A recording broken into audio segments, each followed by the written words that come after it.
तर आजची रेसिपी आहे, रेसिपी काय याची पोहे बनवते आता मी. तर याच्यासाठी आहे ना, कढीपत्ता घेतलेला आहे, शेंगदाणे, लिंबू, कोथिंबीर, कांदा, हिरवी मिरची आणि आता हे कटिंग करायचे, साल वगैरे काढून घेतलेलं आहे याचं आणि आता कटिंग करून घ्यायचं आहे. तर पुढे पहा. तर माझ्या चॅनलमध्ये तुमचं स्वागत आहे.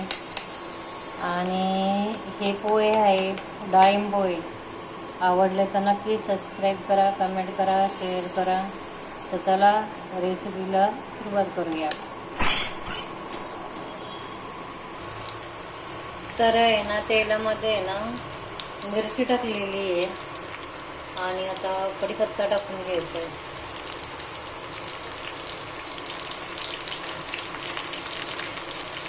आणि हे शेंगदाणे पण टाकायचे त्याच्यामध्ये.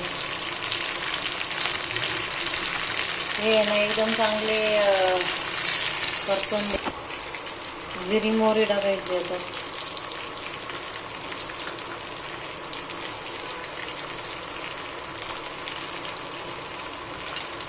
एकदम छान होतात, करून पाहिजे, तेल वापरून पहा, अतिशय सुंदर होतात.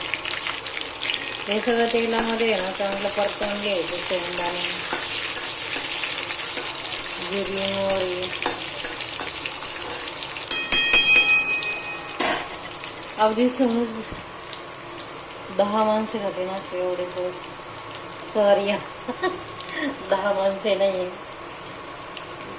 3 माणसांचे. 3 माणसं खाते एवढी आहेत.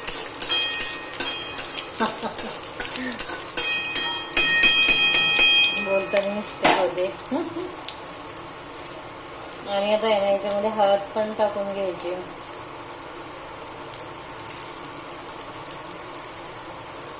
आता हे पहा, चांगली भाजलेली आहे.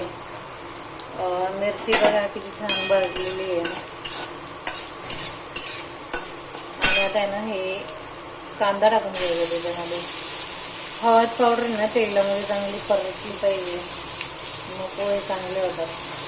नाही तर मग शेडूक लागतात. शेडूक नाही लागू म्हणून तेलामध्येच टाकलेले मी तर म्हणते बरे.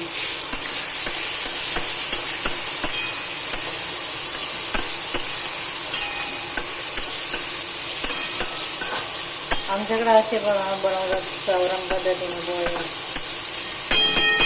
गावरान पद्धतीने. आता आहे ना थोडंसं मीठ टाकायचं, म्हणजे कांदा चांगला भाजून निघतो.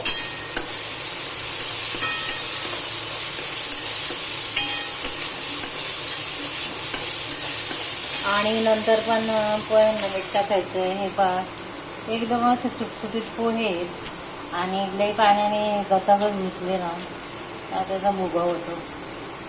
तर मग धुताने ना जरा केअर घ्यायची. हे पोहे बघा किती छान आहे. याचा भुगाच झाला नाही पाहिजे. बघा मी कशी बनवते.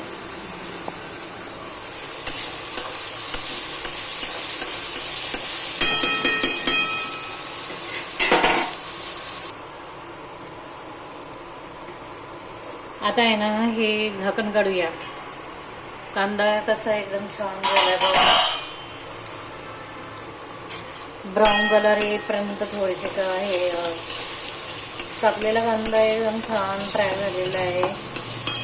आणि आता हे पोहे त्याच्यामध्ये ॲड करायचे.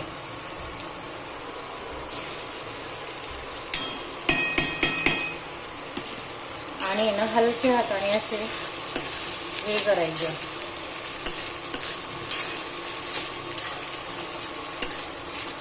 आणि ना चवीनुसार मीठ टाकायचं आहे. आधी कांद्यामध्ये मीठ टाकलेलं आहे. जास्त खराट बनवता कामा नये, चवीनुसार मीठ टाकायचं आहे. आधी थोडंसं ॲड केलेलं आहे, ज्यावेळेस आपण कांदा भाजत होतो ना तेव्हा ॲड केलेलं आहे. आणि पोहे सुटसुटीत होण्यासाठी एक ट्रीट आहे, मी तुम्हाला सांगते.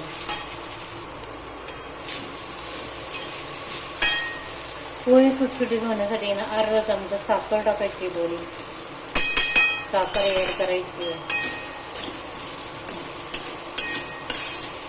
आणि थोडंसं लिंबू पिळायचं याच्यावर. हे पहा लिंबू पिळायचं. मग पोहे एकदम खिले खिले होतात.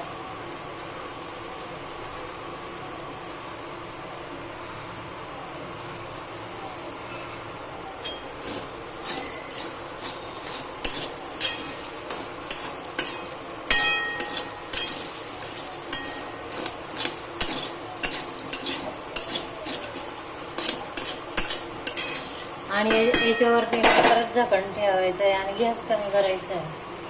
तर आपण झाकण ठेवायचं. पुढे पहा आता हे झाकण काढायचं आणि हे पहा किती सुट्टे सुट्टे पोहे झाले छानपैकी. हे पहा खिला पोहा एकदम छान होतं.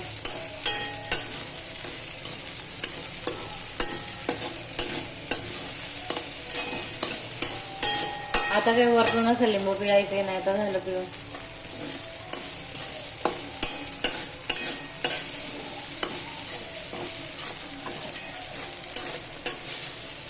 आता हे रेडी झालेले आहेत. प्लेटमध्ये दाखवले मला. ओके. तर आता हे पोहे बघा रेडी झालेले आहेत. तर वरतून थोडीशी कोथिंबीर टाकायची आणि थोडीशी डाळिंब टाकायची वरतून. झाले डाळिंब पोहे. कसे वाटतात? आवडले तर नक्की सबस्क्राईब करा.